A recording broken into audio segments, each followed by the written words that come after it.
you talked about Mankind.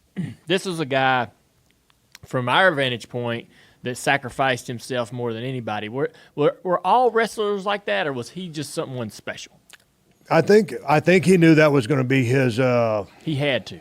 I don't think he had to. I don't think Mick gets a lot of credit because he's one of my best friends in the business, and we travel together. We're two of the cheapest guys in the history of the business as far as saving our money, staying at box hotels, stuff like that. I think he did it because he knew that he wasn't going to be certainly wasn't going to be a high flyer, a mat technician, and I think he to a point enjoyed the pain. And I'll never forget, man. That floor in Dallas, Texas was that hardwood floor. It's probably harder than any concrete I've walked on. And I'll never forget from my early days when he got into business just a couple years before I did. And I was out there in the crowd drinking beer with my football playing buddies. And we was out there drinking beer, throwing stuff at the wrestlers.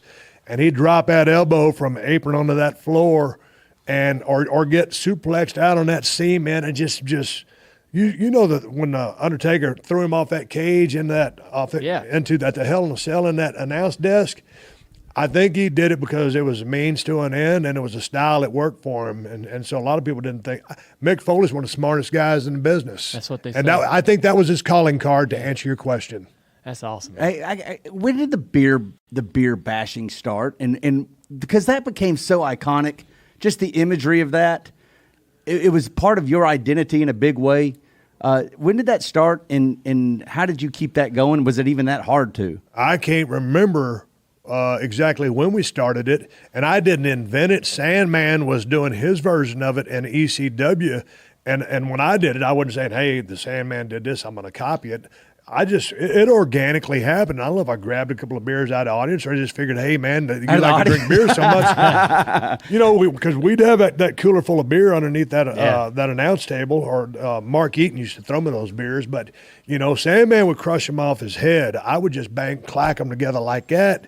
And, people would say, man, Steve always got mad at you because you wasted all that beer. And I say, like, they don't understand.